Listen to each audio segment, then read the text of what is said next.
Welcome to the Truth Unplugged, the podcast where faith meets real life. I'm Nicole, here with Father Tim, our pastor, and Father Michael, our parochial vicar. Together, we're diving into your questions about Catholicism, life, and everything in between. Whether you're a lifelong Catholic or just curious, this is a place for honest conversations, relatable stories, and maybe even a laugh or two along the way. So grab your cup of coffee, settle in, and let's tackle today's questions. Welcome to the Truth Unplugged. Good afternoon or morning. I don't know whenever you're listening to this, but welcome to episode 3 of the Truth Unplugged. Welcome, everybody. And Merry Christmas. A little late, but we're still in the Christmas season, so... A Happy New Year. Yeah. When, it's January. Does Christmas end at the baptism of the Lord or at the presentation? This is a mystery that we don't have time to solve. Adrian, my husband, insists that it's the presentation, but so that we don't freak our neighbors out, we have to put we put our Christmas decorations away on the baptism of the Lord. Well, it's kind of a false question, too, because we kind of just messed up the calendar, didn't we? Yeah, because you go back to ordinary time after baptism of the Lord, and you wear green, so... So then by the church's standards, it would be the baptism, right? Well, that's what we're... Or would it be Epiphany? That's what I mean. I mean, the church has screwed up her own calendar. Like, it doesn't work the way it used to, right? I mean, it used to be, you had... you had time after Epiphany instead of ordinary time. And then Lent would start. But they also had like a lot. Wasn't there more like fasting that would happen during? Yeah, there were all sorts of different things in the calendar, like rogation days and ember days, and they called. What is rogation day? I've never heard of rogation days either. This is intriguing. Yeah, it's just these aren't even the questions people ask. No, but I want to know what that is. You'll have to tell us next time. Yeah, okay. Rogation. I mean, I think that means something about prayer. Right. It's prayer day. Rogar, prayer. What about Ember Day? What is that? Yeah, I can't remember if that was one where you had to fast. There are like 4 of them a year.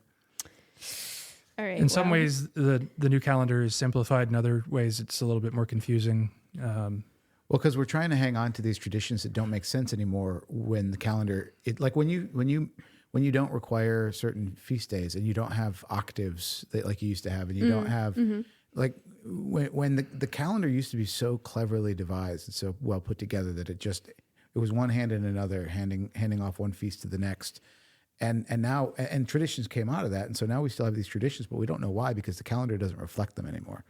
So it's just a little bulky, a little clunky. Mm-hmm. I mean, we don't really live like based on a liturgical, like the culture of society doesn't live based on the church calendar anymore either. Right. Like, and especially Christmas. Christmas is a perfect example because Christmas used to start halfway through December now, and then it started at Thanksgiving, and now it starts after Halloween. And then we're like, it's not Christmas yet, people. How many houses were decorated for Halloween this year? Yeah, I think that's something, just proof of the demonic activity in the world. It's really crazy. But, it occurred to me, I think it was yesterday, maybe early this morning, that I was like, telling people Merry Christmas through the Christmas season, it's weird for people. But it's not that they only celebrate Christmas for one day. It's December 25th, and they say Merry Christmas, and then they're done. It's just they've celebrated Christmas for 3 weeks before Christmas. Yeah, the wrong time. And we're celebrating Christmas for 3 weeks after Christmas. Right. And the question is, well, is that just fine? Is there no problem with that? Well, there is a problem with that, because then you don't have Advent. Then you don't have Advent. And Advent's a really important thing to prepare for that Christmas season. And if you don't do Advent, you really can't build up that anticipation that's required to celebrate Christmas the way that it's meant to be. I think it's just a byproduct of the instant gratification culture that we live in. I want it to be Christmas now, so let's have Christmas parties when it's not Christmas yet. Did y'all have a good Christmas? Yeah, I had a great Christmas. Me too. Father, I haven't talked to you at all. How was your Christmas? My Christmas was great. We, Christmas for families with a priest in the family are a little weird. Yeah. Because, you've got masses when most people they come to mass, but they're already with their family. We are at our parishes, and then at some point we try to find time to go to our family. So what we do typically, we've done in the past, is after I'm done with Christmas masses, and it used to be, I'd say the midnight mass, and then I'd have masses during the next day. I was exhausted. I'd get to the house and I'd crash. And my nieces and nephew just knew, Uncle Michael's here. We'll get really excited. We'll hug each other. And then he's going to go lay down on the couch for 3 hours and take a nap. and then we have Christmas. Basically what people do Christmas Eve, we do Christmas Day, the evening of Christmas Day. And then on Boxing Day, the day after, we have our big Christmas breakfast in the tree and the presents and everything. It's great. And that's what we did this year. Well, there you go. Boxing Day. Calling it Boxing Day is implying that Christmas is over the day after Christmas because, of course, the British. Yeah, they box it up. Yeah, they box everything up and put everything away. So, How was yours? Great. I had the vigil mass here at 4 p.m. with 950 people at mass. 950 of your closest friends. Yeah, it's intense. And then I had the morning mass at 10 and then the Spanish mass at noon. Oh, you got a late schedule this year. And then I went back up to the rectory. I turned on TBS and watched A Christmas Story. I started in the middle, got to the end, waited for it to roll around, started, and then watched until I got up to the next point, and then I stopped. And then I was going to order Chinese food for dinner. Naturally. Yeah. Well, Why? that's what they do. That's what they do in A Christmas Story, right? When the Bumpus dogs eat the turkey, they have to go out. The only place that's open is a Chinese restaurant. So I was going to order Chinese, but somebody made us a delicious lasagna That's nice. for Christmas Eve, and I ate the rest of it on Christmas Day.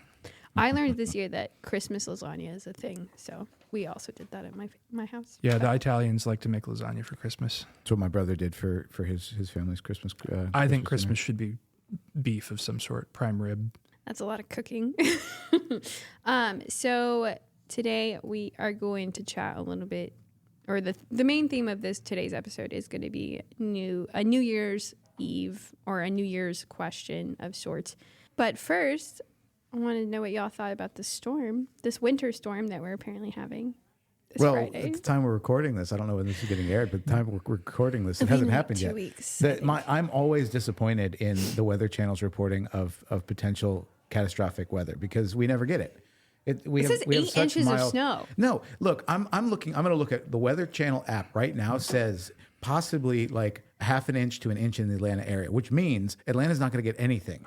And as much as I hate snow, I think everybody should have a snowfall at least once in the winter, and then it could immediately go away. Like the next day, it could be gone, but have some snow. I would love to have some inclement weather. I don't want anybody to lose power and freeze to death, but like just a good old-fashioned winter storm where it shuts everything down for a day, and everybody is forced to just rest. Play in the snow. Yeah, but we'll do that whether it snows or not. Well, no, but I mean, you can't. There's something when the snow covers the ground. There's something that just kind of like it's like a heavy blanket on the earth, and everything just kind of slows down and chills out, and I love that, and I would like a day of that, but I'm always disappointed when that happens. Same thing with thunderstorms. As a lifelong Atlantan, I stand by that whether it snows or not. I will go to the grocery store. I will buy milk. I will buy eggs and bread, so I can make milk and egg sandwiches so you and can toilet make paper. French toast.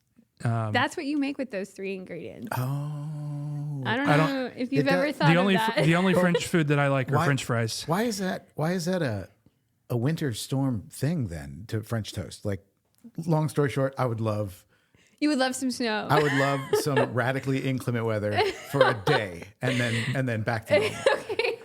What is your prediction for inches in snowfall? I predict nothing will happen. You predict 0. I don't even think there will be ice on the roads. I think we'll get half an inch. I'm hopeful that we get at least a couple inches because then I may or may not go to a Baptist church and do donuts in the parking lot. That's what I did in Dalton. Yeah, it snowed in Dalton, and Father Palmero and You mean in your car? Yeah. Okay. I initially thought you were going to go to the gonna Baptist church and have some donuts with the Baptists. No. Yeah. No, because they didn't have any like of the stops or any of the islands in their parking lot.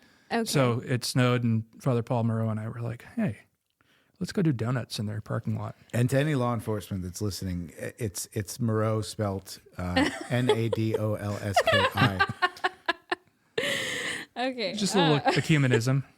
Well, we've run out of time to talk about this, so let's just jump into our question. You always change the conversation when we're actually having fun. I think people I mean, I had a fun story about my daughter that I wanted to tell, All right, but well, tell no. It's a Stella story? It's a Stella story, but it's gonna have to wait until our next episode. Okay.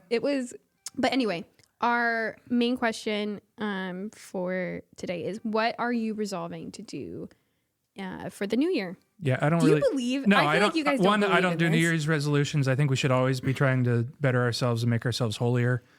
I hadn't given it a single Yeah. thought until you just mentioned this. I had forgotten all about New Year's resolutions. What did you do on New Year's?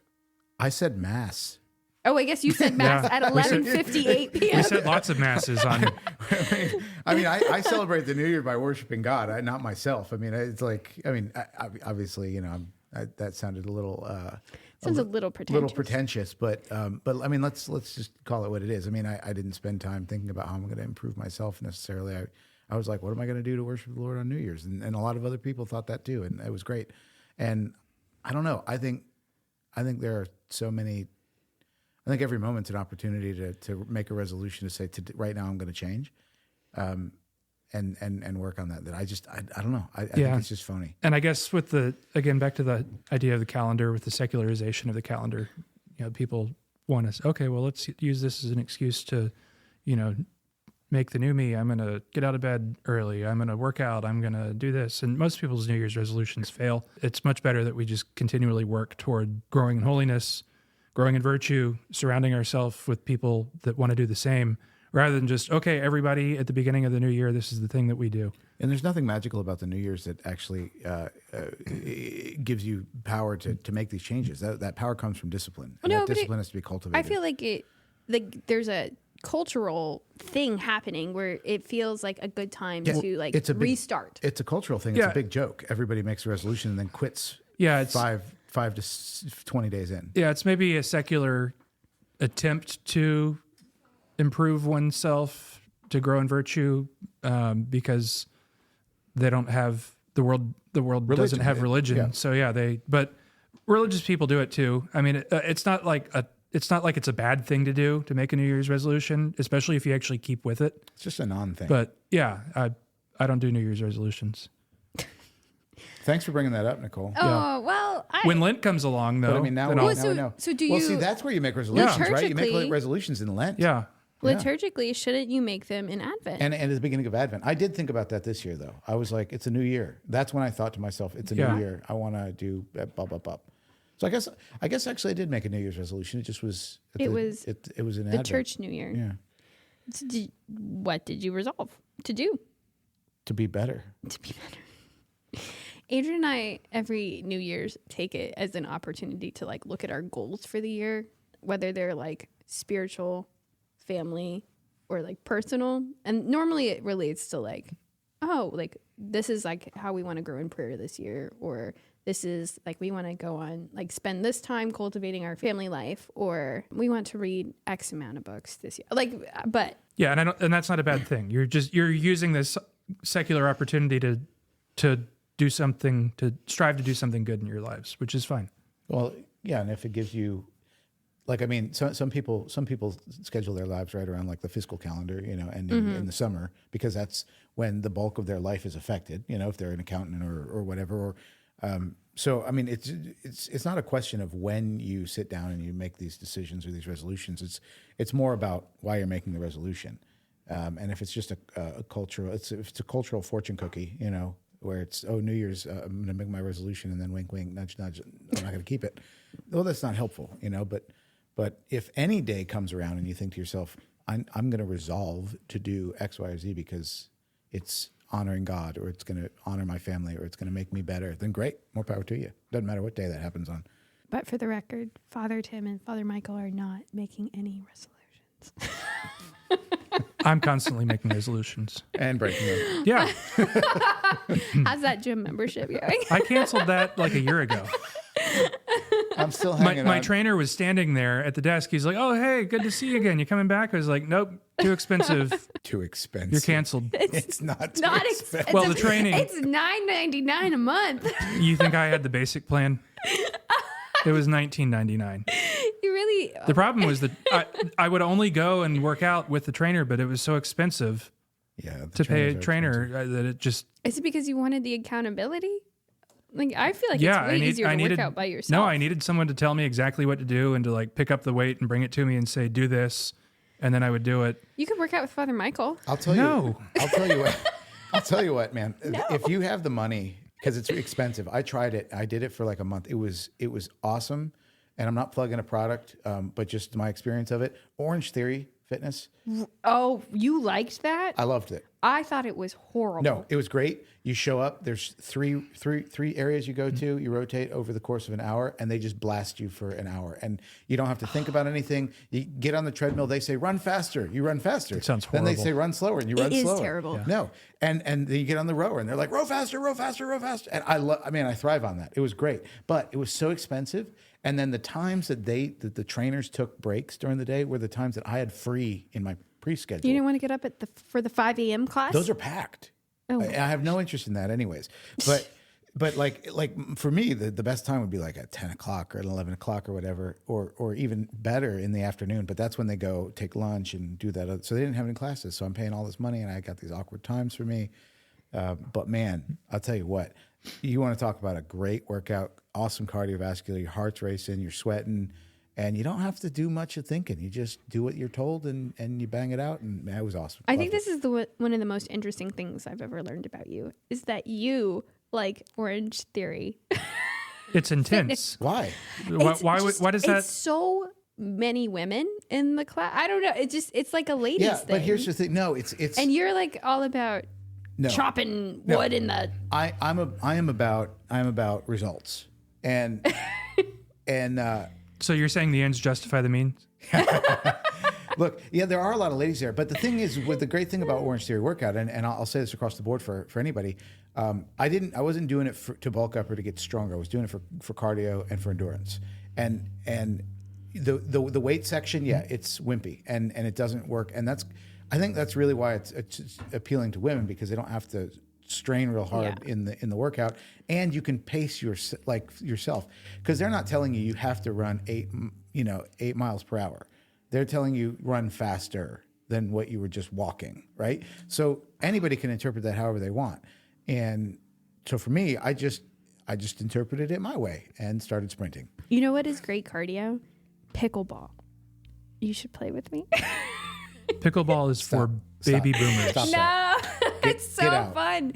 At 2 hours of pickleball, you can get your heart rate up to like 160, why don't you play 170. Real tennis? Just play tennis. We already invented the game. It's called tennis. Tennis is too pretentious for me personally, but talk about pretentious. Yeah. That sounded pretentious. I'm sorry. It's like the golf of racket sports. You both like. So I don't know why. You are the octogenarian of millennials. Yeah. Is what you are. That's fine. I'm okay with having my old soul. Well, all right. If you wanted an answer about or like some ideas for your resolutions for New Year, sorry, Father go to church. Tim that's and your Father resolution. Michael. You didn't ask us for ideas for resolutions. Well, I don't.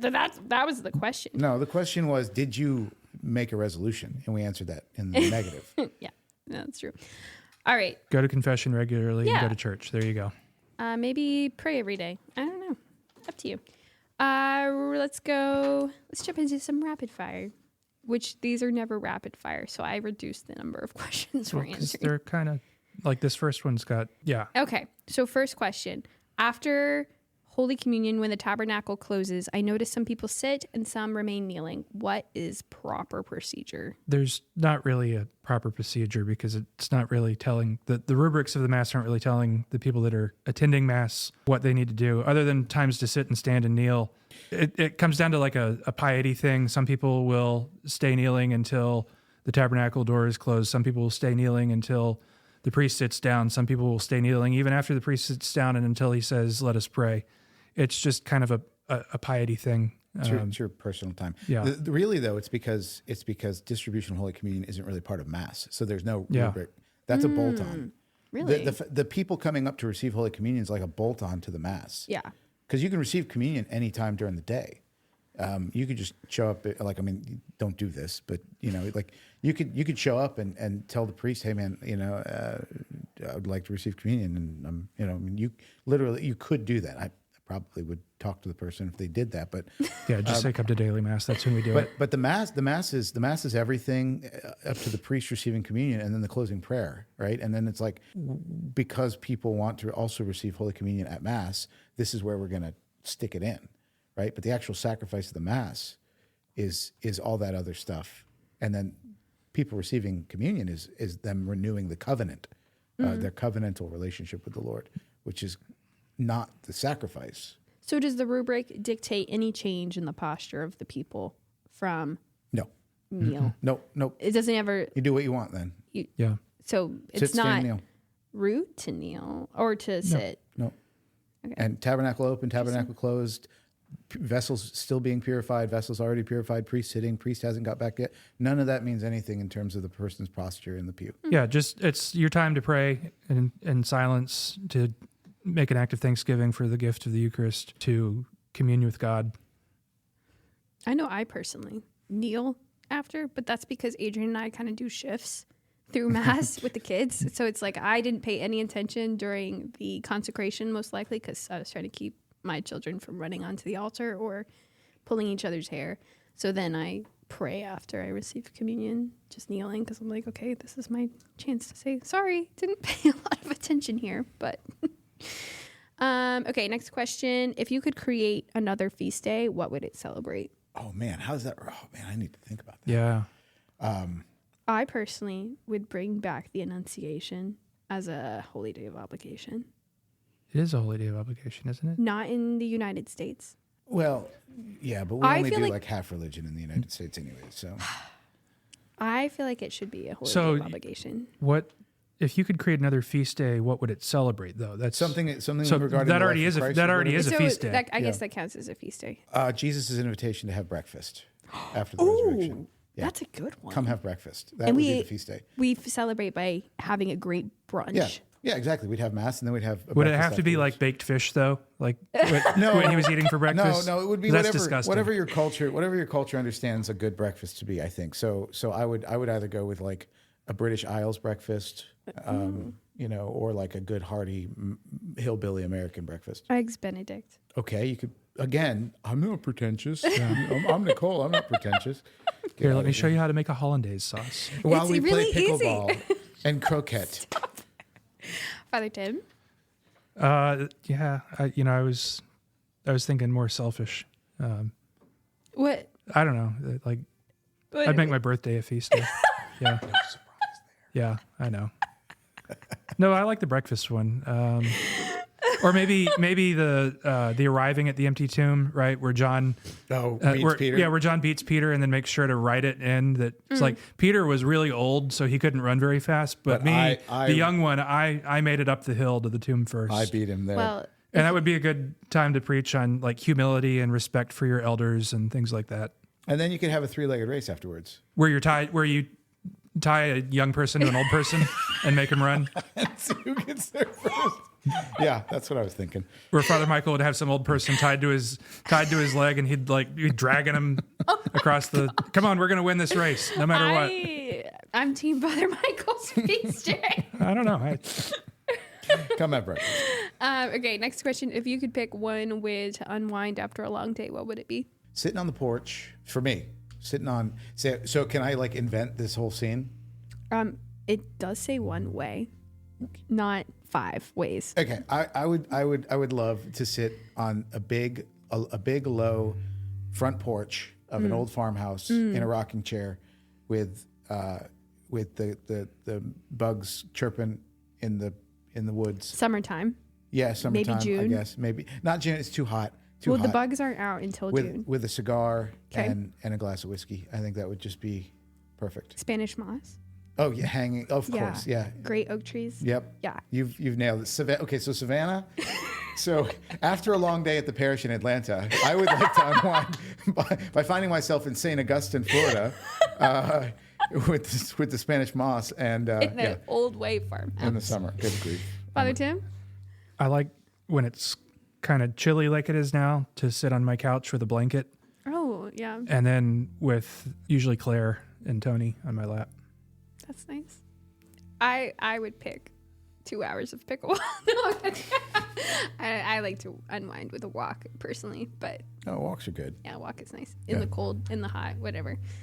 What was your favorite gift you got for Christmas? My niece Franzi, which is an abbreviation for Francis somehow. I don't know. Francis with an E.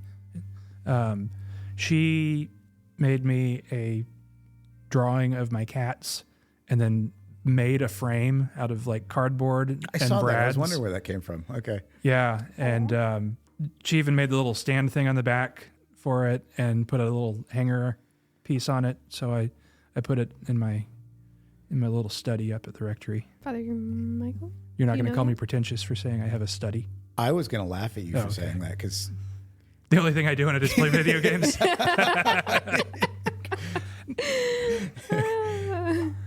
coal. I got coal. Did you Everyone really? gave me coal. No, nobody gave me coal. I think that would be funny.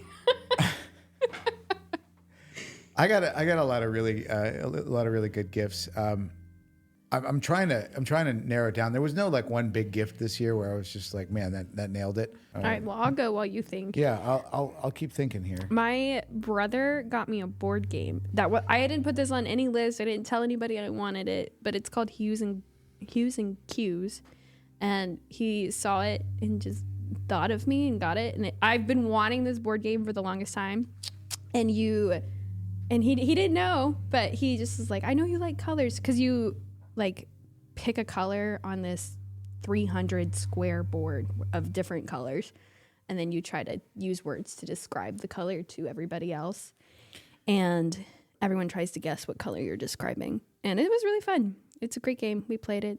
I was really excited when I got it. Father Michael, do you Nice. know? I do. Yeah, actually. So someone bought me a pair of motorcycle riding boots. Oh, And that's a very nice. specific gift. It's not like something that you could just buy and send somebody. But we were out on a ride, and we stopped at the Harley dealership as one does when one's out motorcycle riding. I needed a pair of riding boots because I don't have anything but like my nice leather shoes that I wear around for day to day. And I was looking at them. They were expensive, so I wasn't going to buy them. And I just keep walking around the store, and we walk out of the store. And he's like, "Here, got these for you. Merry Christmas."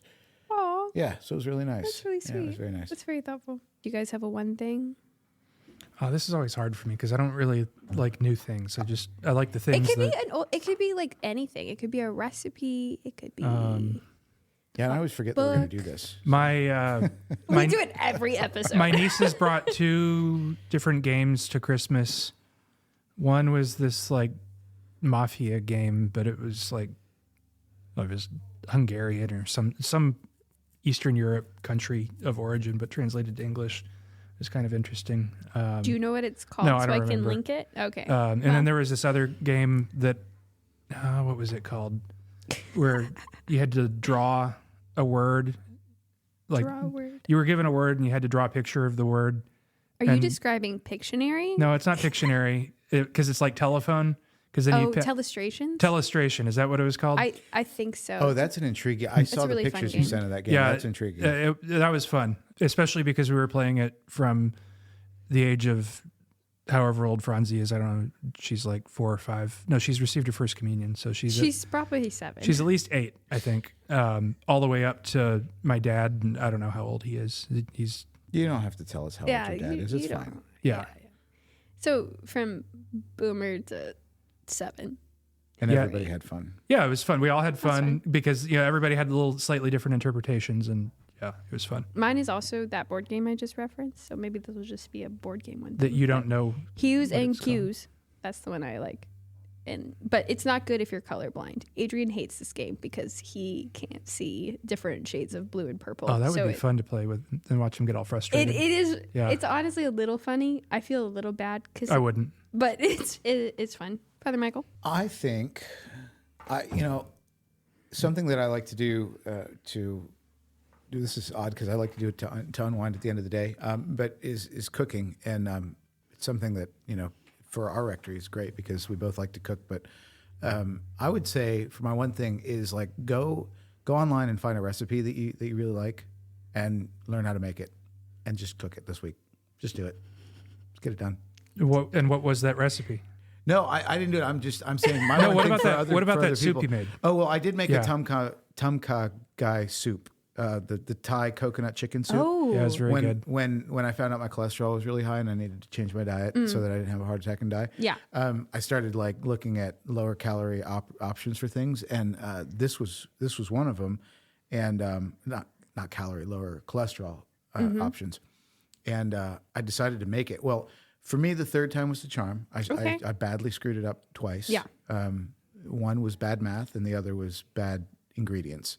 But the third time, man, and it was awesome. It was great. And I was so proud of myself because every time I go to a Thai restaurant, I always order that because I love it. Now I can make it. And it was great. And so I just I want to share that feeling of accomplishment and opening the door of things that you like to bring them into your house by being able to do it yourself. All right, we'll link that recipe in the show notes and the 2 games that we mentioned. But thanks Well, you for don't listening. have to make that soup, but just make something. But what if you they like. want to? Well, if you want to, we'll link it. Absolutely. We'll link it, and then they can make it and tell you about it. But is that like really the way they make it, or is that like the weird special recipe? That's a good question. Because it was like some weirdo. Well, no, recipe. so they it had gave you- coconut aminos in it. Yeah, instead of soy sauce. sauce. But so they have no. It's normally coconut sugar, and it was coconut aminos for the weirdo version. But I think coconut sugar is in of itself a weirdo thing, don't you Yeah, think? but I think the recipe itself was made like normal, ordinary, but it gave you the options to be weirdo. Okay. Yeah. Okay. Well, we'll link both versions or It's in it's the fine. whole thing in the show notes. We got you guys. Well, thanks for listening. We would love to answer more of your questions. You can submit questions by emailing us at podcast@stclaircc.org. And yeah, maybe you'll hear one of your questions featured in an upcoming episode. But thanks for hanging out with us today. Make sure to follow us and subscribe, and share the Truth Unplugged with your friends. If you enjoyed today's episode, leave a review on whatever listening platform you are joining us on, and it helps us to reach more people. Thanks so much, y'all. Until next time, may God bless you. That was in our top 3 best episodes so far. I'm glad you thought so. I think so. That one was